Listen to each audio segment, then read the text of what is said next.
Hello, ladies and gentlemen and ladies. Welcome to another edition of the Sports Senseis. It is your girl Sensei, and I am back sports with my sisters. This week's episode is gonna be crazy. Of course, we can't talk about anything else other than the NBA playoffs. It's gonna be insane. We're gonna talk Kyrie versus the Celtics. He just got fined $50,000 for obscenities and obscene gestures and all that good stuff. We're also gonna talk about the Warriors and the Nuggets because who saw the Nuggets falling apart the way that they're falling apart right now? We're gonna get into a little bit of the Sixers, maybe some Ja versus Patrick Beverly. However, we're going to see how that unfolds. But we got a great show prepared for you. But without further ado, let me go ahead and bring in my co-host, Jay Nicole, and of course, our good sis, Ruth the Truth. What's going on, ladies? How are y'all? Are y'all ready to get into these topics? Hey. Yeah, I mean, a lot of NBA cooking over the weekend. I'm disappointed with my Clippers, but I'm sure we're going to get to that. But yeah, it's great to be back with my sisters and the ASAP network, ASAP family. How's everyone doing? I had a great birthday weekend, and I'm just ready to rock. Happy birthday to Ruth the Truth, our one and only Ruth the Truth. Happy birthday. Thank you. Yeah, the birthday was yesterday. I got to spend it with family and friends. I went fishing. I caught myself a shark. So, I mean, what other way would you want to bring big 29? Let's go. Look, 29 never looks so good. Can we talk about it? Can we get into the face? The face, how the sunlight is just beaming on the face. Right. Y'all too much. Yeah, thank you. You was looking like a snack, and then you was on a boat, and then you showed the new right. Yes. Did we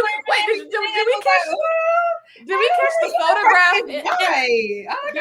photograph? Did we catch the photograph of her in the dress in front of the Jeep? Did anyone catch that? Did we catch that? Like a snack. Like on a boat. If y'all, I will definitely repost it because I just thought that picture goes so hard. Not because of the dress and not even because of the Jeep, but did you guys peep the clutch that I had? The basketball clutch. That is right over there. If it was a reaching distance, I would grab it. But the clutch is what really pulled everything together. It's a purse that's in the shape of a basketball, and it's just bedazzled from top to bottom. And it's just the greatest accessory. I've always wanted one. I saw it on Instagram. And when I was in Miami in January for New Year's, I saw it at the mall for like 40 bones. And I'm like, that's it? So I had to snatch that up, and I've gotten to use it a couple times, but I just thought it was necessary. Playoff season, like Miami Heat was playing that night, like I was like, let's get this going the right way. I'm a sports fan through and through. What can I say? Listen, I love it. I love to see it. I was like, okay, sis, show out. Like that's what I'm talking about. That's how we do it at the Sports Senseis. We be all casual on the show, but catch us outside in traffic, it might be something different. You know what I'm saying? They won't even recognize us. They'd be like, what? What? Listen to me. When I transform, baby. Who are you? And I'd be like, I don't know. But anyway, let's go ahead and get into the topics. So first things first, we were going to start with Kyrie and the Celtics, but I want to talk about something first because Ruth the Truth, I'm not letting you off the hook. You thought I was, and I'm not. What on God's green earth happened to your Clippers, Ruth the Truth? Like I said on Twitter, I think PG's COVID test needs to be investigated because I'm just like, I don't understand how COVID hasn't really been that huge of an issue with players testing positive and having to miss games. We haven't really seen much of that. I mean, I don't know about you, but I haven't really been hearing in the headlines about superstars having to be out with COVID in the recent weeks, especially leading into the playoffs. And then we get down with the Timberwolves because Karl Anthony Towns gets fouled out with 7 minutes left in the fourth quarter. And I was like, oh, we got this. The superstar is gone. But then I forgot about D'Angelo Russell and it's not Mike Edwards. I'm thinking of the Bucks player that's Anthony Edwards. That young buck at 21 years old just completely dominating the Clippers in the fourth quarter. PG couldn't make a shot to save his life. Reggie Jackson kept turning over the ball. Mr. Man himself went from blocking, I forgot who it was. He had a really crazy block with like 4 minutes left in the fourth quarter. And I thought, okay. But the last 2 minutes, we couldn't get any shots off. So then we go into a sudden death with the Pelicans, who have been on the rise. We can't even deny that. They've really gotten themselves together after starting 1-12 in the beginning of the season. Did anybody think so? The Pelicans with Zion, being injured after injured after injured, not seeming like he's ever coming back. But they didn't even need him to be in this position that they are in right now. So obviously the Clippers found themselves in a sudden death with the Pelicans, but PG tested positive for COVID, so we're missing our superstar who's averaging 30 points in the playoffs, and it fell apart for us. Luke Kennard, our top heavy shooter, who is amazing from the 3-point line, was still dealing with that hamstring injury, so it's just we had no superstars on the court, and I guess the Pelicans just wanted it more, and they've been through a lot of controversy throughout the season. Brandon Ingram's always getting talked down upon, supporting cast. And I mean, CJ McCollum, let's talk about that right now. Leaving the cluster mess that they got in Portland to come over here as a veteran and show these Pelicans, these young guys, how to really work together offensively and still hold it down on the defensive side of the ball. And it's been great. I mean, he scored like the most in the fourth quarter. They wanted it more. The Pelicans earned it. I ain't mad about it. PG was out. Kawhi didn't play all season. Ty Lue, he's still top coach in the NBA. That's Pluto. Everybody say hi. What's up, Pluto? And and it is what it is. But I'm a little hurt because with PG coming back, I really felt like this could be our chance. Oh, here we go with the small violin. Yeah, I know it hurts. I'll stop talking, but man. No, I'm just messing with you. Listen. I had to give you a hard time because you know how I feel about the Clippers, and I couldn't let it pass. But in the infamous words of Kyrie champion, Clippers gonna clip, and now you have to understand that. You just have to understand, no matter how much faith you have in them, no matter how much you try to lift them up, no matter how promising it may look, it's always going to be what it's going to be. They're always going to let me down. They're always going to let you down. It's just like that one, that one cousin in the family that be like, oh yeah, I'm going to bring such and such and such and such. And it's not going to happen, but you want to have faith because you love them so much, and then it don't happen. That's the Clippers. I try to have faith. I try to stay positive as a positive person. I said, we might be able to turn things around, but it didn't. I don't know. We just got to go back to the drawing board because there's just when somebody's having an off night, I feel like they're having issues starting somebody else off. Like if somebody's off, you're supposed to step up. It's the next man up mentality, and it just doesn't work out for them. So, I guess they're not the real team in LA. I guess, but I mean. We're in a conversation of having some type of success in the play-in tournament. The Lakers didn't even make it to the play-in tournament, so I guess I can hang on to that positive note, and I'll just go about my week. But let me ask you before we move on to something to our next topic. Let me ask you this: do you think the Clippers should blow it up? Not get rid of Kawhi or Paul George, but maybe like the pieces around them. Like, do they blow it up? Like, as far as like the role players, do they bring in somebody? Is that something that could elevate them to at least a contending team? I really think that they struggle in that center position. Avisa Zubac is just too inconsistent. He reminds me a lot of Al Horford and how I felt about Al Horford the first time he was with the Celtics. I really think that they try to play small ball too much, and it doesn't work out for them. So if they could go try to trade for a big man, I mean, I miss Montrezl Harrell. I don't even know why we got rid of him. I wish he would have stuck around because that was a dog inside the paint, and he was there when we needed him. So they need to trade for a big man. They need to make some type of moves in the offseason.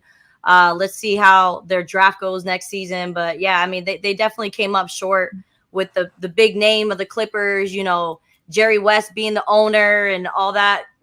I feel bad for the owner. I can't even remember his name right now. If somebody in the comments can give me Steve Ballmer. Yeah, Steve Ballmer. The guy, I mean, you see him on the court, like literally the first, second row up. And the guy is just so in love with this team, and he's in love with the sport of basketball, and the Clippers just time and time again let him down. And I feel bad because this is a big front office that's got a lot of money.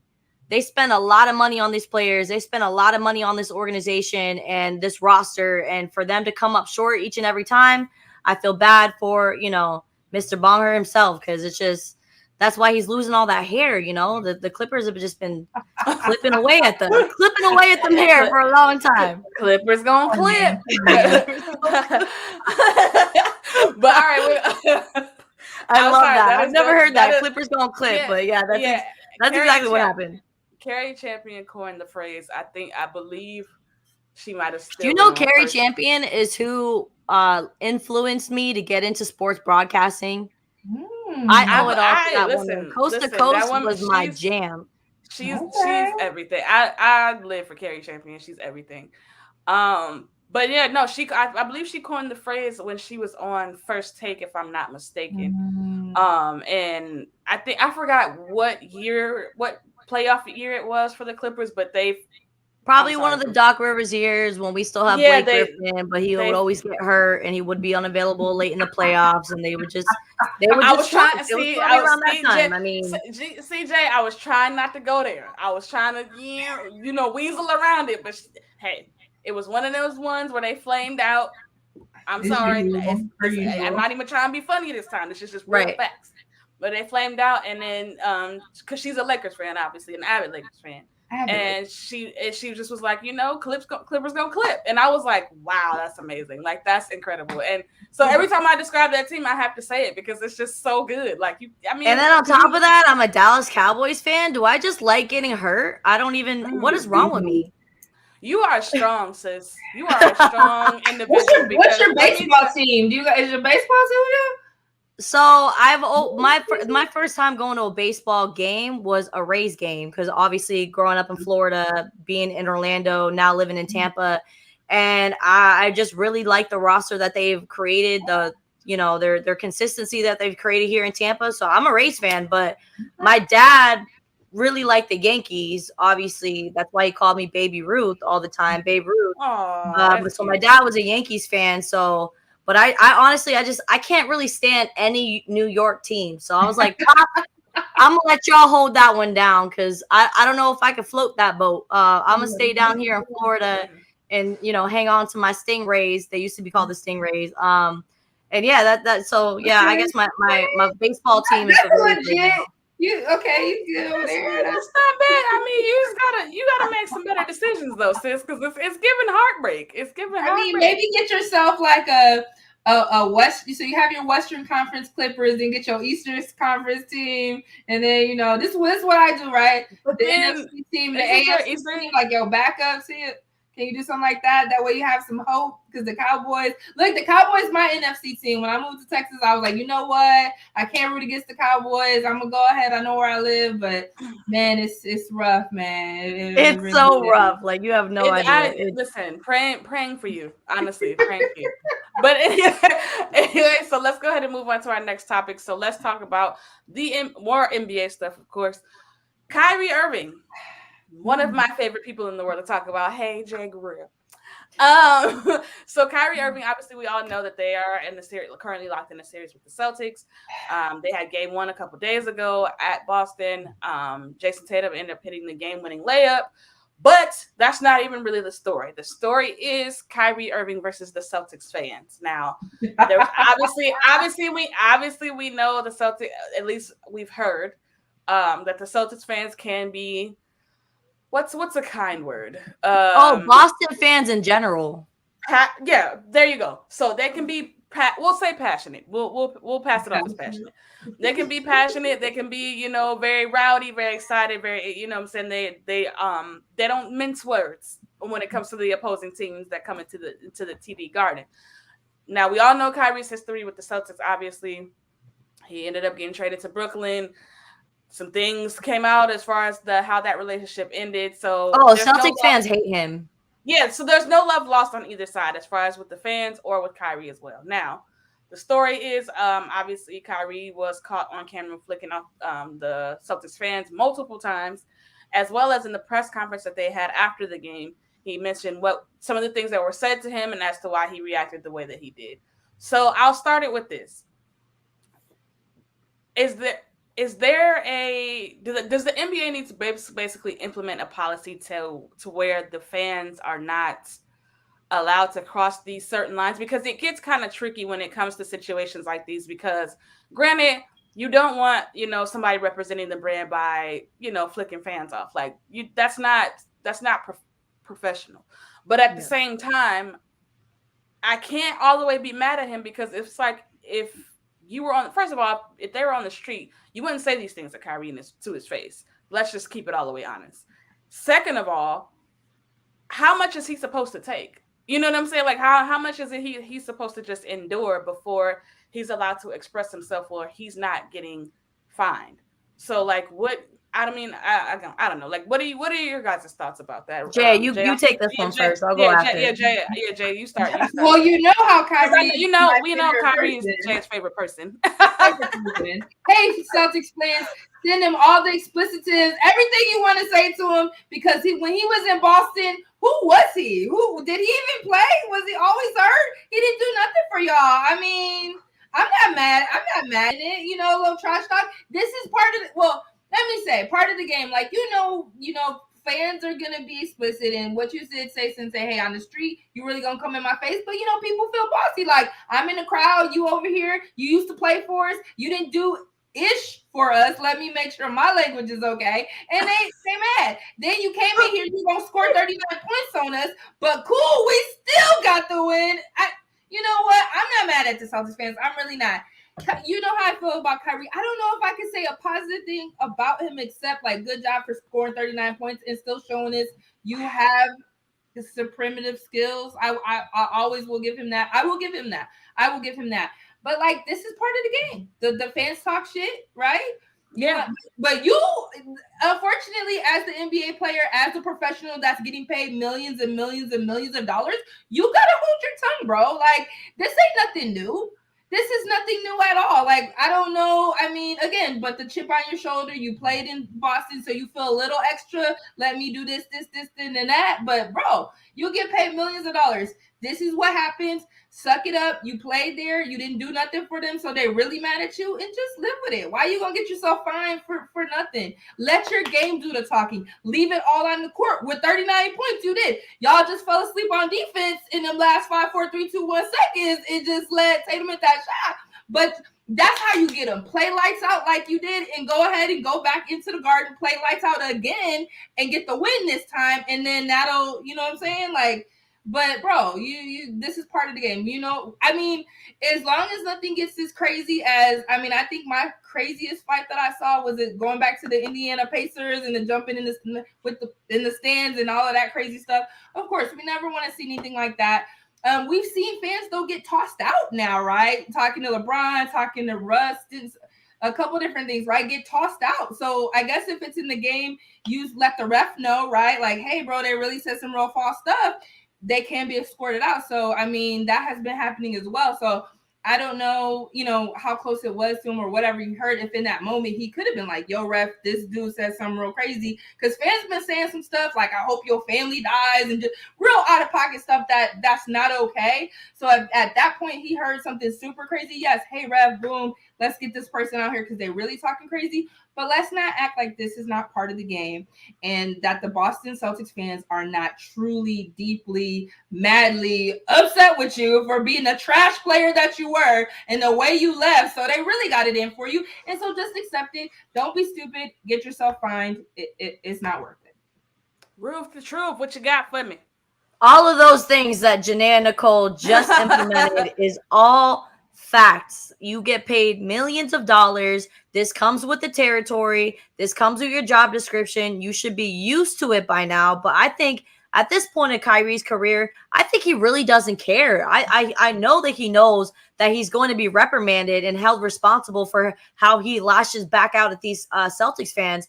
I mean, I think it's kind of like even more of a flick off to the Celtics fans that are bad mouthing him by saying, I'm willing to pay $50,000 just to react back to you and just for me to make myself feel better. So I think Kyrie really doesn't care about the money. I think he knows what kind of repercussions are coming his way when he acts this way. The way I see it is when you let other people take you out of character, is where I see that there's a problem. Because if you're always talking about how you're about peace and how you're with God and how you're fasting and trying to put good energy out there in the world and talking about good vibes left and right, then don't let people make you be opposite of that, because that's when you look stupid. And we're over here scratching our head like, okay, you're making this all this noise about your personal business and you're trying to put yourself out there, but then you're acting like that. So when someone shows you who they are, you believe them. So Kyrie, not a great look for you. I think you should probably been fined more than 50 G's, because I mean, you're getting paid millions and millions of dollars. You're probably still surviving on the salary that you received playing with the Boston Celtics. Let's be real now, because it was a lot of money that he sucked out of that organization for them to not even, have a champion or have an appearance in the NBA Finals. Even with Jason Tatum playing as well as he did and really giving LeBron a little bit of taste of his own medicine in that finals back in like 2018. But that's nor here nor there. I'm disappointed in Kyrie. Like Janae and Nicole alluded to, you show us what you got on the court and leave it at that. Let your ability, your points scored and your stats do the talking. And if it's a normal person, are you really just gonna? I don't know. I don't know about you ladies and Sensei. I kind of want to know your opinion on this, but I always think it looks really bad when a celebrity or somebody in the limelight really goes out of their way to retweet or respond or lash back. To me, I find that to be very, very corny. I don't know about you guys. And some of the people that I even look up to in the broadcasting industry, women especially, that I see fighting with people on Twitter. When you're fighting with somebody's burner account that has 7 followers and you're over there in the millions, like, what are you even doing right now? You're giving this person clout. Like, don't feed into that energy, because it's kind of bringing your image down. So I kind of think that plays the same part with how Kyrie reacts. I mean, of course, the Celtics fans are going to be mad. Like, these are little, a lot of redhead and Irish. They're always angry. Like, that's just how they are. That's how that community is. If you've ever been in the Boston area, I've been to Boston a few times, and they're a little rugged out there. They're a little, they're a little bit like kind of like New York fans. So it comes with the territory. Kyrie, don't feed into it. You need to concentrate on this game and be talked about your skills and not you flipping the birds to your ex fans.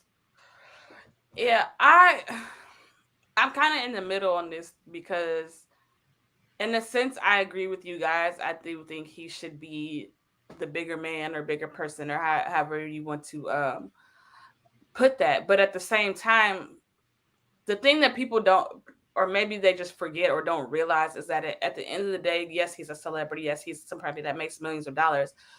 He's also a person. And most people, if you say what he's saying is true, if you say that to them, as much as you can be as peaceful as you want to be, you can believe in God as much as you want to. But if somebody says something along those lines, that godly and peaceful person for most people, is gonna go out the window, because it's like, at the end of the day, I'm not gonna tolerate somebody disrespecting me. Like, I'm more so a peaceful person. I don't like to argue. I'm not really confrontational like that. However, if I'm being called those words, peace be still. Like, it's not gonna be a peaceful situation. Like, at that point, I'm gonna be Southside Chicago. Like, that's what you're gonna see, because it's like, don't disrespect me. You know what I'm saying? So granted, I feel like there's a better way he for surely could have handled it. I'm not all the way mad at him though for responding, because it's like, hate me, talk trash to me, that's fine. Say I suck, cool. Say I hope you miss, wonderful. The moment you call me out of my name though, it's fair game, because that's just you're taking it too far. Like, fans have to be accountable the same way that we want these celebrities to be accountable. Like, yeah, like, pride knows. Like, I'm not with none of that. Like, I'm like I said, most peaceful person in the world. The moment though we get into the calling me out of my name, or it gets to vulgarities, now it's something different. And so I can't fault him for responding to that, because like, that's not okay. Like, fans got to be accountable the same way we want these celebrities to be accountable. Wait, real quick. So this is what I guess I want to know, because like I said, we are seeing fans getting tossed out when it's really right. So was it, if it was that close that he hurt, like was it not a situation where he could have been like, "Yo, this fan is really out of pocket, let me get you out of the game"? So it did it. And that's why I'm saying he could have definitely handled it differently, as far as, because I mean the same situation happened with LeBron, where the lady supposedly said, "I hope Bronny dies in a car crash." Right. Bron went straight to the ref. Hey, her out of here. Right. And the ref got him up out of there. So yes, there's other ways he could have gone about that. But I think at that particular point, he was probably not, because once, I mean, you know how we know how that is. Like once you get fed up, you ain't thinking logical. It's like, I'm fed up. Like I don't care. You know what I'm saying? Like what the energy you giving me, I'm gonna give it back to you. But I think going forward, he needs to understand, like, you are a public figure at the end of the day, and whether it's fair or not, they hold you to a higher standard. That's just because you're in a higher tax bracket. That's just it comes with it. Heavy is the head that wears the crown. It all culminates. So you have to understand that. So I mean, you expressing yourself or saying, how you feel, like that's fine. But like I said, there's other ways to go about handling that. Right. If people are saying those vulgarities to you, grab the ref and say, "Hey, them out of here," and they're gonna get them up out of there, because they have been taking that taking that on and pretty much saying, like, we're not gonna allow fans to disrespect the players, because the fans they be drunk, they be, they feel like Jay Nicole said, they feel protected by this shield. It's like, you're on the court, I'm out here, I know if you do something to me, I can sue you, so I'm gonna say what I want, and that's not okay. Yeah, so, but go ahead, like Freddie mentioned in the comments, when you feed into the fire, you really think you're putting it out? You're pouring gasoline on the Celtics fan base right now, that all they know is they got to say, "Kyrie, you suck," and then you come out of character and start, that's my D, like all this kind of stuff that you were just not normally saying. So I think he's making it worse. I think it's only heating up these matchups between these two teams, and every time he's going to be in the Celtics garden because he feeds into it. It's just going to keep coming his way, and even worse. Like what I've learned growing up, I got bullied really, really bad in high school. When you don't respond, they go away eventually. So when you don't feed back into all the negativity that's coming at you, it's going to lessen up. It's not going to be all up in your face. People aren't going to have that and wanting feeling to get under, you're just, like I said, like Freddie said in the comments, he showed the fans that they are under his skin, and they're going to be a problem for him, and they could throw him off of his game later on in this series, and that could be a problem for Brooklyn. No, that's definitely true. I definitely agree with that, because he definitely, now, like you said, now that they know that gets under their skin, they're going to be even more relentless. But I just hope that he can stay within the right mind frame. And, just like Jay said, go out there and shut him up. Go out there, because, I mean, he was balling that game. Like, I mean, if it's not for that Tatum layup, we looking at a different game. You know what I'm saying? Like, he was going off. Or even if KD had a couple more points, they could have pulled it off. So I think he has to take, and I know Kobe is somebody that was a mentor to him. He has to kind of take that Mamba mentality, if you will, on, because people used to do it to Kobe, but the thing with Kobe is that got him going. Like, he wasn't going to argue back and forth with you. He was going to make you eat your words. He was going to make you shut up. Because, like, now, you want to play with me? Like, all right, we're going to see what's what, basically. Like, I'm going to go out, I'm going to destroy you. I'm going to destroy you. I'm going to, like, anybody can get it. You know what I'm saying? So, Kyrie, hopefully he adapts that same mentality, and, this brings out the best of Kyrie. But enough on that topic. We'll move on. I thought they played tonight, but they actually play tomorrow. So, but who do you guys think is going to have the bigger night, or who has to have the bigger night for the Celtics in Nets series? Jason Tatum or KD? Ruth, I'll start with you. Kevin Durant has a lot to prove. They really need to at least tie up this series at 1-1. I think it's crucial for Kevin Durant to go off and do what he normally does. So I think that Kevin Durant is probably going to have a bigger game next matchup. Are they back in Brooklyn? I think they might be back in Brooklyn for game two. They're in Boston for game two. They're in Boston, so they have home court advantage. It's gonna be this is gonna be a really fire matchup. I'm not gonna lie. Like this whole series between the Celtics and the Nets is gonna be one for the books. You guys got to stay locked in because this is a lot of drama. I mean, you have the Kyrie situation with his with his history with the Boston Celtics and that organization, and a new head coach in Boston. So everybody wants to see how he could really perform in the playoffs, how he could lead his team. So it's going to be exciting, but I have Kevin Durant probably scoring 32 points, maybe 9 rebounds, 6 assists, him having a shootout game. But I think Kyrie might struggle in this series if he doesn't stay focused. What you think? What about you, Jay? I'm gonna go with that. Definitely, Kevin Durant has to play like Kevin Durant. Like everybody's looking at you. I still cannot give him. I'm like, until you carry a whole team on your back, which sorry, your co-star is Kyrie Irving, and he just scored 39 points, and you only had 23 in this first game. So I will not have anything, even though I respect his talent, but until you put a whole team on your back and me see you like really do something, he has to show up big. You guys have 2 major superstars. On that alone, you're kind of going, hey, the Nets are only as far down because of injuries and because Kyrie didn't play all those games, right? They wouldn't have been number 7. So Kevin Durant has to step up, show them that this is the Brooklyn Nets. We are the team. We should have won that last game, really, but we fell asleep. And I need to see Kevin Durant step up on defense. Too many times I saw him standing around, so I was really lackluster with that. What I want to say for the Celtics though, if Al Horford, if Jaylen Brown, if Marcus Smart, if they can continue to have those games, because they had 20+ point games, so they're gonna have to do that every night just to keep in it and keep the games tight. But definitely everybody's looking at Kevin Durant and what he needs to do in this next game. Ladies, I have a question I want to spin off to the two of you. And on a side note, shout out to Marcus Smart for earning the Defensive Player of the Year. He a dog. He's on the list with some greats right now, and it's great to see him improving his game every year. So he's one of those great players to watch. But I will say this. I have a question for you ladies.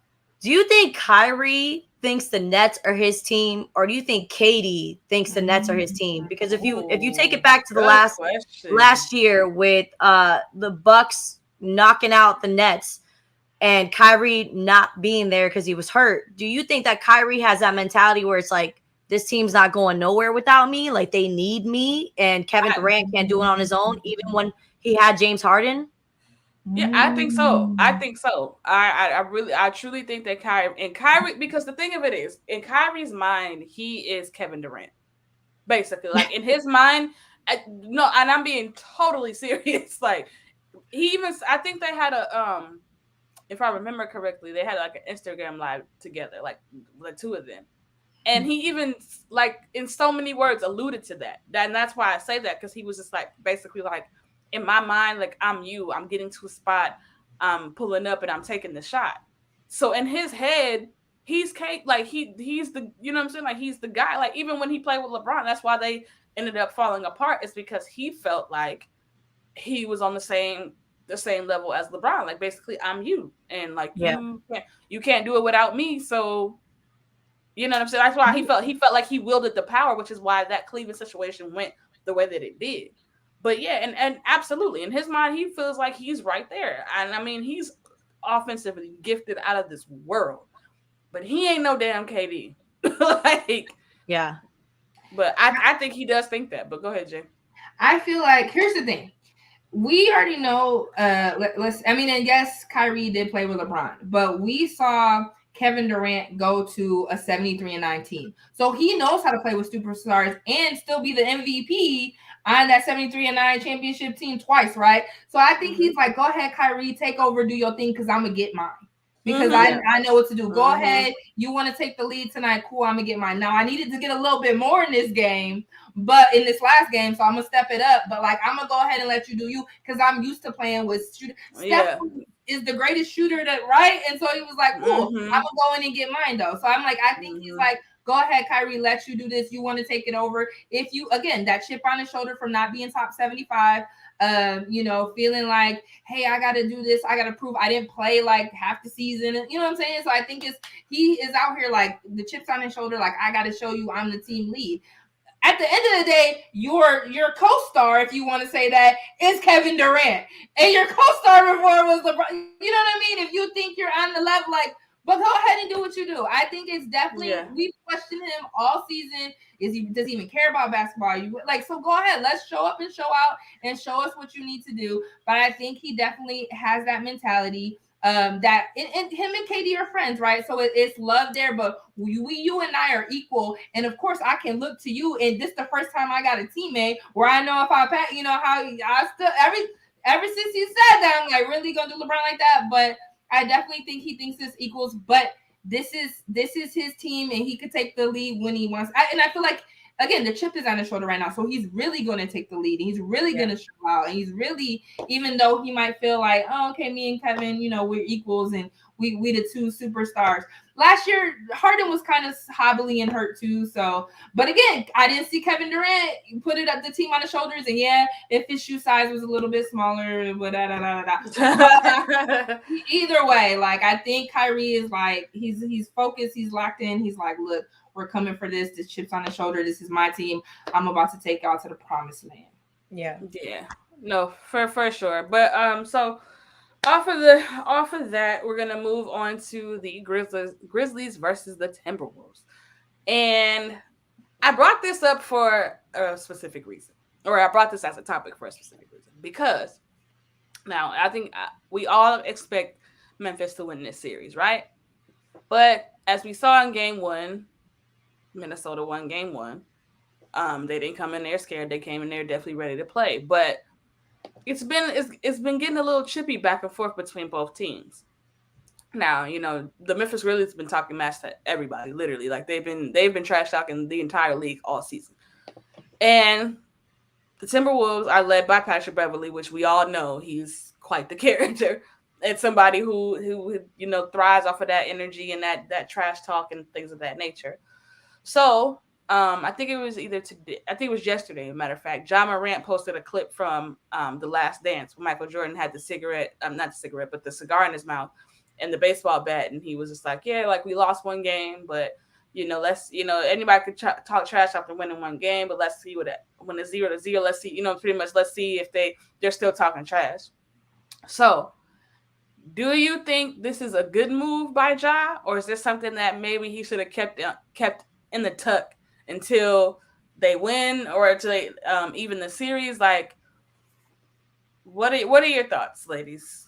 I'm really, really locked into this series between the Memphis Grizzlies and the Minnesota Timberwolves. And I will say I apologize to the Grizzlies right now, because the Clippers lost to Patrick Beverley and his Timberwolves poured so much gasoline on that team that they think that they won a championship already. Man, listen to me. This cockiness that is soaring out of that locker room might just take them through the Memphis Grizzlies, which would be the biggest upset, I think, on the West Coast when it comes to these playoff runs.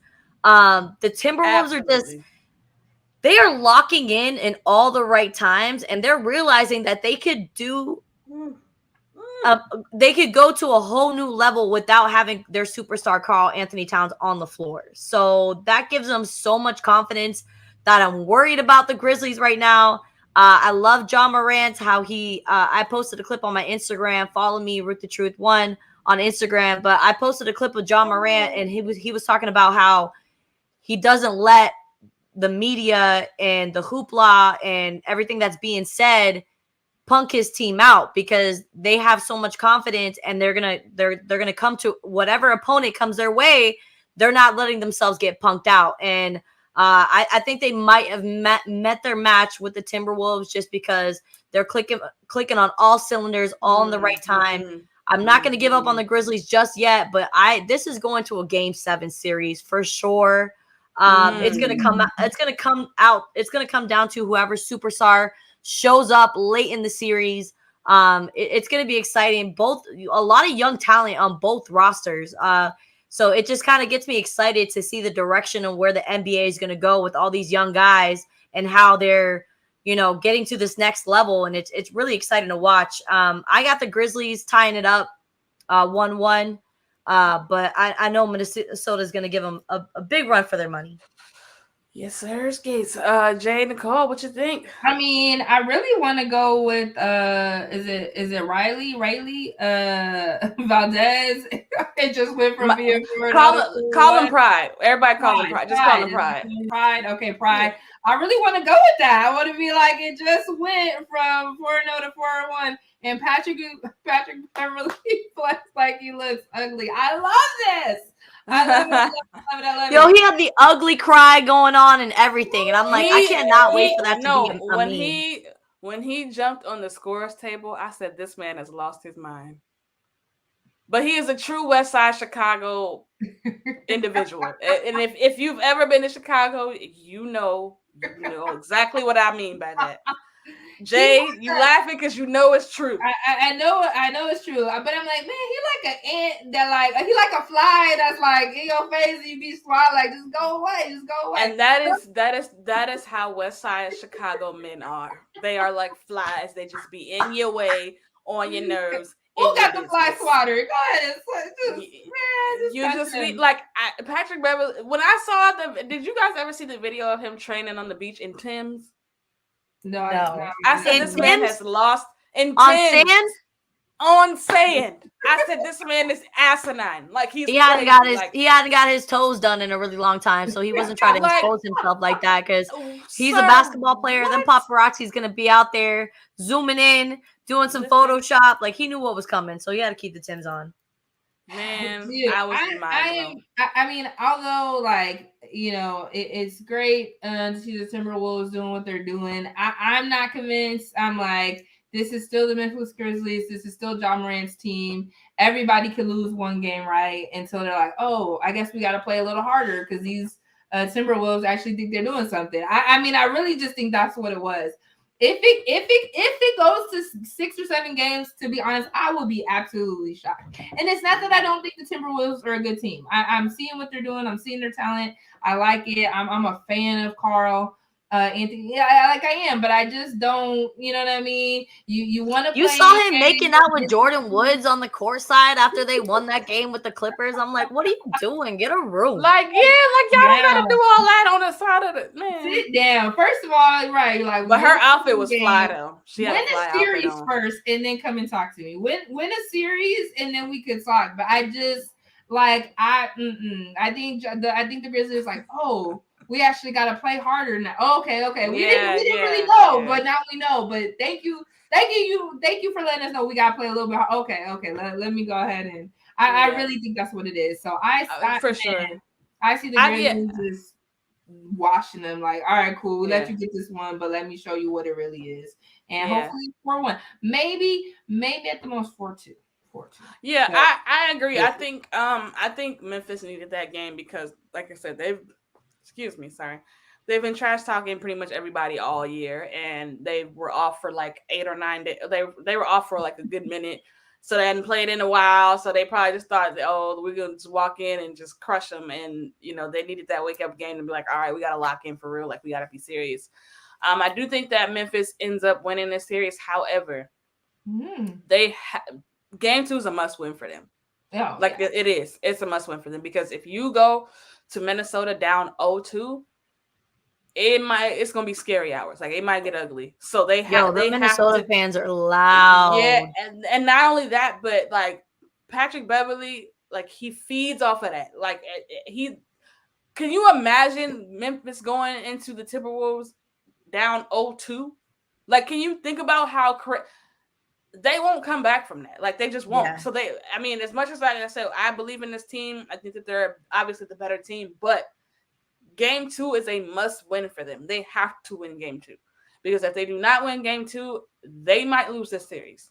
That's how I'm seeing it. I don't think it's going to happen, but yeah, you can't give a team like the Minnesota Timberwolves any light. You can't give them any confidence. You gotta close the door. You can't let no light seep into any cracks or anything because the moment you do, you're gonna regret it. So, I think the Memphis Grizzlies play a lot better. I'm invested in this series too. I think it's kind of like the Nets and the Nets and the Celtics. It's exciting. You know what I'm saying? It's fun because you got two great teams. You got two teams that with really good young talent that are going to be in the league, for many years to come. So we'll get to see that matchup a lot. Even it's even to the point where like the parents are like they're invested in it too. Like John Morant's dad, Karl Anthony Towns' dad, like they have a bet on whoever wins the series. The other dad has to wear the other son's jersey. So like it's even like so like this series it's entertaining, it's exciting, but Memphis has to win tonight. Like they have to win tonight. Yeah. Because like I said, if they don't, it's gonna get ugly for them. But where is my okay. Sorry. So I didn't keep up with the topics here. All right. So our very last topic here, I want to talk about well, we can actually talk about a little bit more, but I'm gonna start actually, you know what? We'll do it like this. So before we talk about the James Harden thing, I want to talk about the Nets and Warriors series. Because Ruth and I were speaking about this before you came on, Jay. Did anybody predict? Like, I mean, I'm sure we all thought Golden State would beat Denver, but did anybody predict Denver just collapsing like this? Like, did anybody see them pretty like Ruth said, pretty much wet in the bed? Like, they're not even. It's not competitive at all. You got Will Barton and Boogie Cousins getting into it on the sideline. Like, Jokic got ejected. Like, they're just falling apart. Like, did anybody see that coming? I said it from the beginning. If Jamal Murray was not going to come back in time for the playoffs, that the Nuggets were really going to struggle. They couldn't depend on just Nikola Jokic and his talents as MVP caliber that he was. It just wasn't enough. You need a sharpshooter around your big man like that. And I had a feeling that it was going to be a struggle. And as soon as Steph Curry came back, I said, it's over for anybody right now. I have the Golden State Warriors make it all the way to the Western Conference Finals. It's probably going to be them against the Suns. We'll see how that plays out. But yeah, fun. Man, the unselfishness of Steph Curry and him the superstar coming off the bench. Like, okay, guys, did you hear what I just said? Superstar willingly coming off the bench. Now, he had Russell Westbrook was asked to come out to be the sixth man for the Lakers, and he said, I don't come off the bench. I'm a starter. And this isn't even an organization that he played with years and years and years and was used to being in that starter roster, because that would be a little bit of a difference. But the unselfishness of Steph Curry is really just showing the league that you got to have this Tom Brady mentality if you want to make it to a championship game. So I think the Nuggets are in trouble. They're in trouble. Nikola Jokic, buddy, this might be the end of the road for you. And I'm sorry that it had to come to this point, but Jamal Murray being hurt as well as Porter Jr., you don't got enough. It's not enough depth for the Nuggets to overcome the red hot Golden State Warriors right now. I'm not surprised at all, to be honest. Like, I wasn't on the Nuggets bandwagon. I'm like, I didn't even feel. I mean, like, yeah, Jokic was playing great, MVP, da da da. You're a 6 seed, bro. Like, I'm not surprised. I feel like the Warriors are going back to the Warriors of what, 2015, 20, you know what I'm saying? Like, they're gelling together. You got your people, Steph's back. Like, they're gonna do what they're gonna do what they do. They were hurt, they were injured, they didn't have all their players for the last few years. They're gonna show you why, even without Kevin Durant, right? Even without Kevin Durant before, like, why they were the Golden State Warriors and why Steve Kerr is a supreme coach and why they just play the way they do. I'm not shocked at all. Like, I'm go ahead, curse Pride. You're allowed to curse Pride. Yo, shout out to the comments. They blowing up and we loving it right now. Yes, I know, absolutely. I'm reading the comments and I'm so weak because they are hilarious. Shout out to our brothers Mike Hughes and Pride for tapping in for this episode. But go ahead, Jay. I'm sorry for this. I love it. No, I love it. Again, just not shocked. I think the Warriors have their core pieces. Shout out to Pride. Go ahead, Pride. Shout out to Jordan Poole, boy. You better most improved, baby. Most improved. Okay. Honestly, the injuries. He's not even nominated for that. That's what's crazy. He didn't even get nominated for the most, which is blasphemy. I wonder if it's just because he's in an organization that's so good and their expectations are set so high that I don't know. I think that kind of overshadows the player sometimes, but he definitely he deserved a nomination. I think that Klay Thompson, as well as Steph Curry and all the injuries that piled up for the Golden State Warriors throughout the regular season kind of helped project Jordan Poole, because it was kind of like, next man up. Are you that guy? Are you that guy? You want to be that guy? We'll let you be that guy. And with Toscano Anderson as well, who's been well improved with Golden State Warriors. It's a beautiful thing. The Warriors are just that empire. They're like the Patriots of the NBA. Like, let's be honest now. And I have Golden State going all the way. Yeah, I think the Warriors are just unfair, bro. Like they're just unfair, because think of it. They have a lineup where they can put Jordan Poole, Steph Curry, Klay Thompson, Draymond Green on the floor at the same time. Like, that's not, and then you got Gary Payton Jr. II, who's playing defense just like his father. You got Kuminga, you got Wiseman hasn't come back yet. I don't think he's gonna come back this year, but still, you got him, you got Andrew Wiggins. Like, they have a really good, like, solid team and a solid core. Like I said, I expected Denver to lose this series. I just didn't expect them to get blown out the way that they've been getting blown out. But you also got to consider this too, that you got Steph Curry coming off the bench. That's a cheat code. Because think about getting dubbed like by Jordan Poole, Draymond, and Klay, and then it's like, all right, so we got the 2-time MVP, 3-time champion coming off the bench. Like, what? I would quit. Like, don't. Why would you have him coming off? Like, that's the super nail in the coffin. So it's just like, I don't know, man. Like, they're just unfair. But I feel sorry for the Nuggets. What is all the beef with Mike Hughes? You're gonna have to explain this and elaborate on all the hate going towards Wiggins right now. So he didn't play that great. He took 30 minutes and only scored 13 points. 2 offensive rebounds, 6 defensive rebounds, 8 in total, 2 assists, 1 steal, 1 block. I mean, not completely terrible, but I mean, 30 minutes is a long time just to score that amount of points. So, yeah, I'm going to need an explanation from Mr. Mike Hughes in the comments of why there's so much blasphemy towards Andrew Wiggins right now. Listen, Mike is crazy. Okay. They're like, yo, Mike, you drunk? You have to But bro, honestly, yeah. You have to understand that Mike is Mike, and you just gotta love Mike for Mike, because he's hilarious, and he probably is over there having a few drinks, just talking stuff to talk stuff. So, but now, so we talked about that. I'm gonna do this. I'm gonna do this next topic for Mike, and then we can talk about James Harden. So Mike says Bulls in 5, but it's brother. Listen to your sister really quick. Just put your ear close to the camera. I want you to hear me when I say this. That's not happening. It's not gonna happen. Look, it's a long shot, baby. It's a long shot. It's a shot in the dark, and there will be no light. I feel bad for the Bulls. I feel bad for the Bulls that their first matchup had to be against Milwaukee. Right. Like, that's not fair. Like, come on. That's not fair. Let him get him in the second round. But, like, man, Milwaukee. That in the first round? Yeah, that's disrespectful.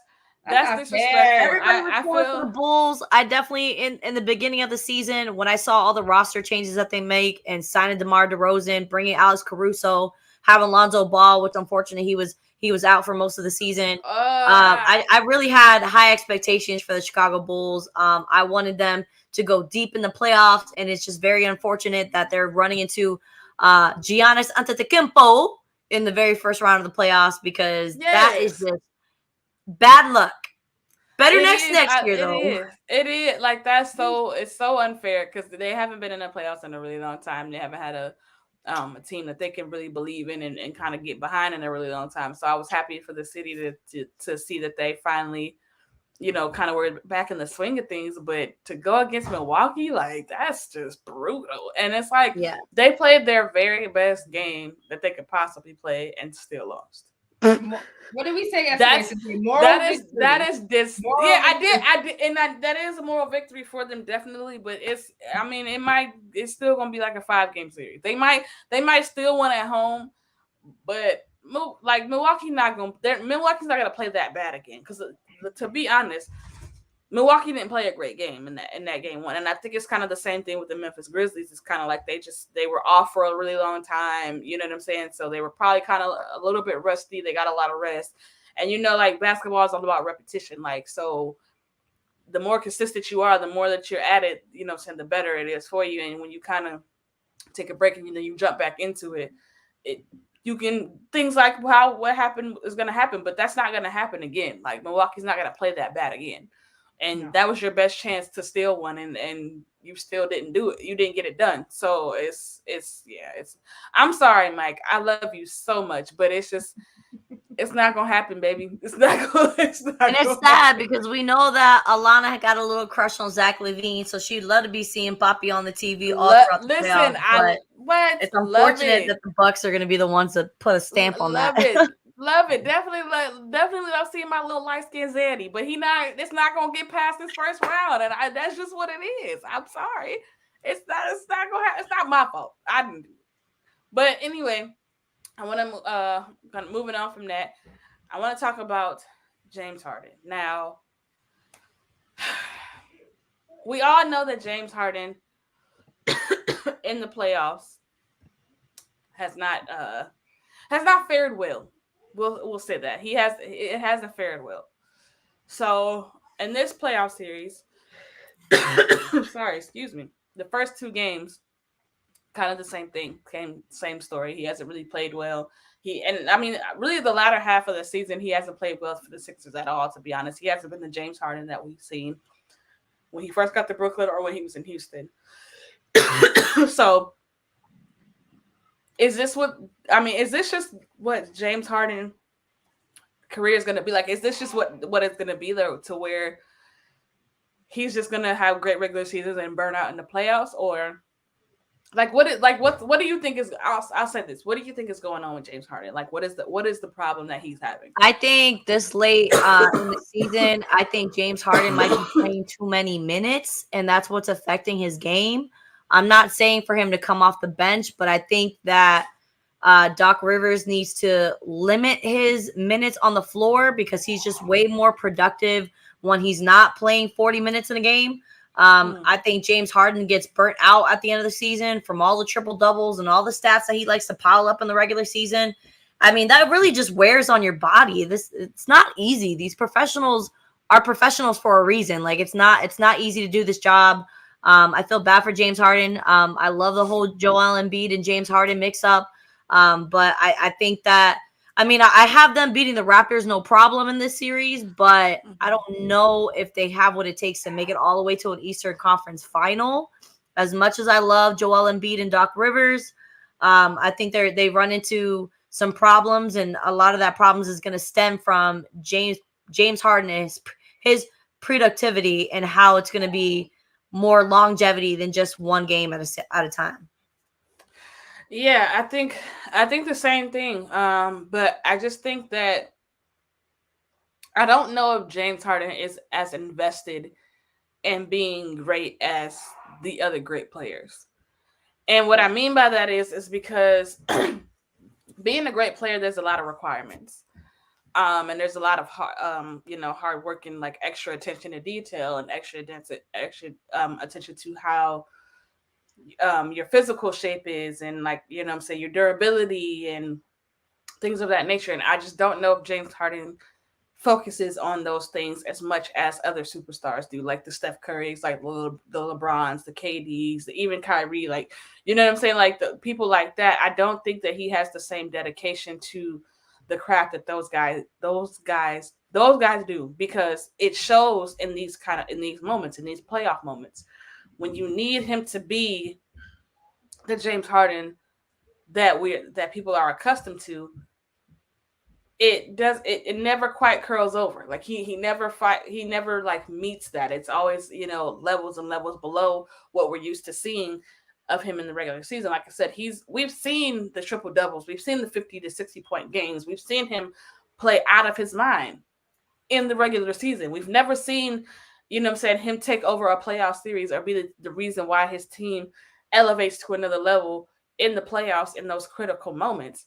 So it's just like I don't know if I just don't know if he has that same hunger, that same, you know what I'm saying, that same pit in his stomach to want to be great and to want to be to be a champion, because too many times we've seen him flame out. Yeah. You know what I'm And saying? honestly, especially in this last game against Toronto, he only shot 4 threes throughout the whole game and he made one. So I don't think he's shooting enough. I don't know if he's seeing the open floor as well as he should be. We got to give some credit to Toronto being led by Nick Nurse, who obviously knows the grit and grind of being in a playoff series. And they might just be getting outcoached. I think as much as I love Doc Rivers, he does fall up short. Congratulations to him yesterday obtaining his 100th playoff win.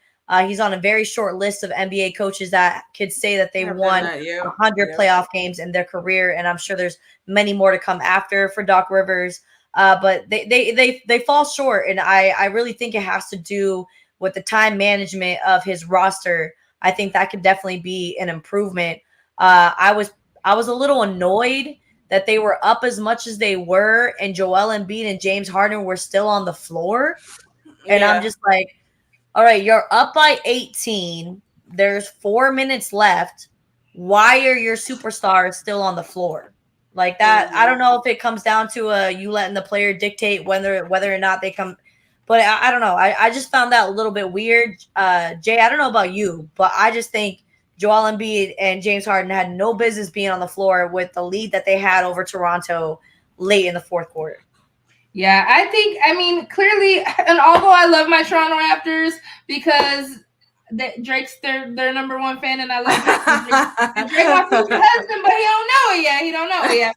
But like, Jay, how many husbands you got, sis? From Illinois. It's from Rockford, Illinois. So the Raptors have a special place in my heart.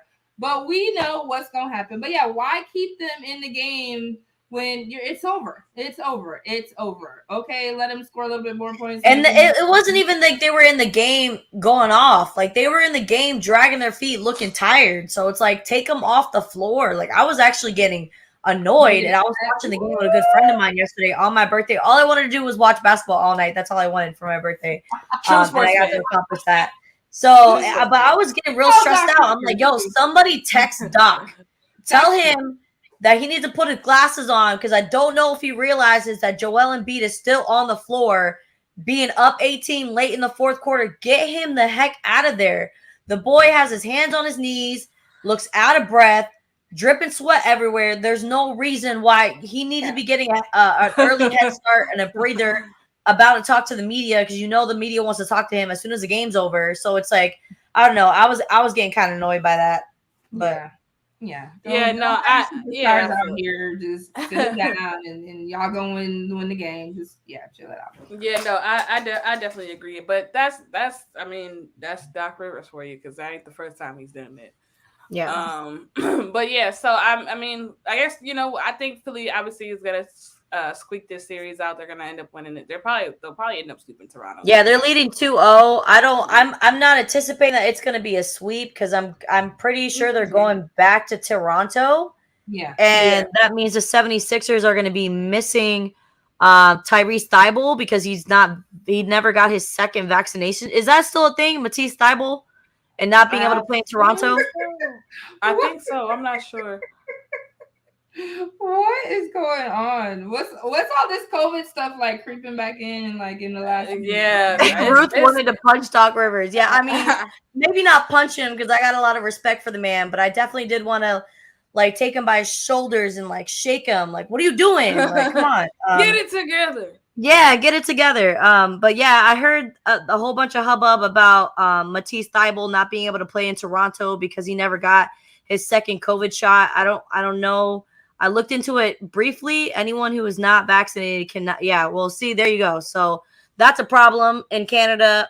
Going to Toronto, obviously having to cross the border, you're gonna have to deal with their CDC guidelines and their restrictions.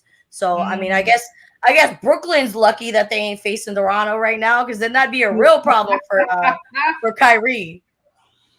Yikes! Canada making y'all abide by the rules. Shots fired. All right, well, ladies and gentlemen, that will wrap up another episode of the Sports Senseis. I want to thank my co-host, of course, for being amazing as always. That was And fun. yeah, it was definitely fun. We also appreciate everybody in the comments because y'all made the show hilarious. Like, y'all were going off. Like I was trying not to laugh, but I couldn't. Jay said throat punch. Jay, Pluto says hi. Oh, he said, I get it, not punch but slap. I can't. Like, you guys are nuts. Like a Will Smith slap. Let me not.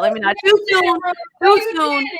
Honestly, shout out to Will Smith. That's what you're supposed to do. Shout out to Will Smith. I wasn't mad at Will Smith at all. He did what he was supposed to do. Because please believe, if I'm married to somebody and we out in public and somebody make fun of me and I make a face and you don't hit them, I'm hitting you. That's true. He was probably going to get beat at home, so he knew he had to do something about it. I'm hitting you. So how are we going to handle this? Are you going to hit him or do you want me to hit you? What we doing? What we doing? Just let me know because I'm with whatever. I'm with either way. She's with the shit. I'm either somebody getting hit. That's all I know. Somebody's catching it. So it can either be him, it can be you. How you want to do it. But anyway. All right, what ladies, let's look at the games tonight really quick just to see. Yep. We got Atlanta and the Heat. I'm pretty sure they're playing in Miami. Then we got Pelicans Suns and we got Timberwolves Grizzlies. Jay, who you got? Atlanta or Miami? Miami, of course. Although I do love Trae Young. I do love Trae Young. I just think that the Heat is just too hot. Can I say that? Pun intended. Ha ha. Hoo hoo. Yeah. It's the ha ha, the hoo hoo. Damien, don't get your head knocked off. All right. What about don't get your head Pelicans knocked off? Suns? I'm in a good mood today, Damien. Don't get your head knocked off. But go ahead. What about Pelicans and Suns? Who you got? You know, I gotta go with the Suns. I just love CP3. I feel like I agree with you that we will see him again in the Western Conference Finals. I feel like CP3 is like we got to redeem ourselves and get it back there. So Pelicans again. Hey, CJ McCollum, I see what you're doing, bringing the young team up. But I think we're in Phoenix, right? So I feel like they're just they're gonna go ahead and make it 2-0. All right, Timberwolves Grizzlies. Who you got? Grizzlies. What did we say? Grizzlies. 4. Now it's gonna be 4-1 instead of 4-0. Grizzlies for sure. All right, so I got the Hawks with the upset tonight because like one of these teams got an upset tonight, and I'm gonna go with Atlanta. Trae Young, supporting cast, Nate McMillan, head coach, love him. I have them upsetting the Heat tonight. Pelicans Suns. As much as I love the Pelicans and what they're doing, I just don't think that they have enough to overcome one of the greatest teams in the NBA right now with the Phoenix Suns. CP3 just really knows how to orchestrate that team, and those young players are really locked in. So I got them falling down 2-0. Timberwolves Grizzlies. I want to see the Grizzlies tie this series up in Memphis. It is really, really crucial that they get a win before they go back to Minnesota. So super crucial for that. So I got the Grizzlies coming up. What about you, Sensei? So I think I have the Heat beating the Hawks tonight. I just think that as a team, they're too much for the Hawks. The Hawks just don't have enough horses, unfortunately. And as much as I love Trae Young and as entertaining as he is, I just don't think he alone is not going to be enough to get over the Heat. Clint Capella getting hurt was the worst thing that could happen. Yeah, definitely. They lost their big man. That sucks. They got no one to battle with Bam Adebayo for the Heat. So, but I have them at least winning one game because I do not want to see them get swept. Yeah, I don't want to see them get swept either. I think they can probably still win in Atlanta, but as long as they're in Miami, they're gonna lose. So I got them losing tonight. And then I got the Pelicans and the Suns. I got the Suns obviously because the Pelicans again they just don't have enough. The Suns are too good, and they're clicking on all cylinders. And they don't have enough. Like that's just what it comes down to. I mean, they could probably make it interesting, but I see that series probably is going to end up in a sweep. And then Memphis, I'm gonna go Memphis tonight. I think Memphis bounces back tonight in the series because I think they know the severity of the situation if they go down 0-2 in Minnesota, and I'm sure that they don't want to see that happen. So yeah, I'm gonna go Memphis, the Heat, and the Suns tonight. That's what I got. Awesome. Well, that's all for us here with the Sports Senseis. We appreciate all the talk in the comments. We better see you guys next week, next Tuesday. Yeah, y'all better pull back up. Here. Can't wait to see you guys come back. Ladies, go ahead and plug in those social medias. Jay, you can text me on all social medias at Janae Nicole. And real quick, Ruth, you're coming to Sports by the Numbers next week, right? Next week, yes. 8 p.m. Central. All right, we're gonna do it. So, but yeah, so that's it. Janae Nicole, all social medias. Ruth the Truth coming out Sports by the Numbers next Monday, 9:30 a.m. The Answer, ASAP Network, 8 p.m. Central Standard Time. Yep, and you can also catch me at Sensei_33 on Instagram. My regular name on Facebook. If you don't know my regular name, you don't need to know it. And oh, was that supposed to be a secret? I'm sorry. Oh, see, Ruth, damn it, you didn't gave up the secret. I know I've called you by your first name. I've called you by your government name a few times. Oops. No, my bad. It's all jokes. It's all good. I really don't care. I'm just joking. But and then my Twitter is Trizzy_baby33. So make sure y'all follow me on there. I'm not as active as I should be on Twitter, but I'm gonna start getting more active now that Pride. I'm going to kick you in your face. Do y'all see what Pride commented? Just take a moment. Just take a game. Oh no. Yes. Oops. Oh wait. Did I say oops? Y'all didn't hear that. I didn't even say nothing. Nope. Y'all didn't hear nothing. Pride. I'm going to kick you in your face. But however, follow me on all social medias. Follow From the Ground Up. Make sure y'all follow ASAP Network as well for sports. I'm going to hurt you, Pride. you just said you see me mad and you still want to play. Boy. But no, I'm just kidding. But yeah, so make sure y'all follow, y'all tune in. Ruth the True, go ahead and plug your socials as well. Yes, follow me on Twitter. I like to talk a lot of smack, especially during games. I'm pretty active on there. Ruth the Truth with 3 H's at the end. Ruth the Truth 1 on Instagram. Give me a follow. Give you a follow back. I'm hooking up with the Bucks a lot in this offseason, so stay locked in if you guys are interested in some of the NFC South noise here in Tampa. And yeah, make sure to follow the NSPN Tampa Bay TV Facebook page. They are partnered up with NSP or ASAP Network for the AIFA American Indoor Football Alliance that is kicking off. And it's there. We got a lot to come. So just stay locked into us three girls and the ASAP. now I'm gonna be in DMs. Everybody have a great one. You said what now? Oh Lord! Now I'm gonna be in your DMs. I can't. On mine or yours? He got yours. I don't know. Sensei.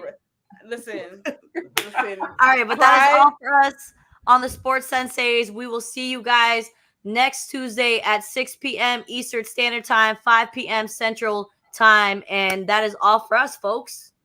Yes, we out of here.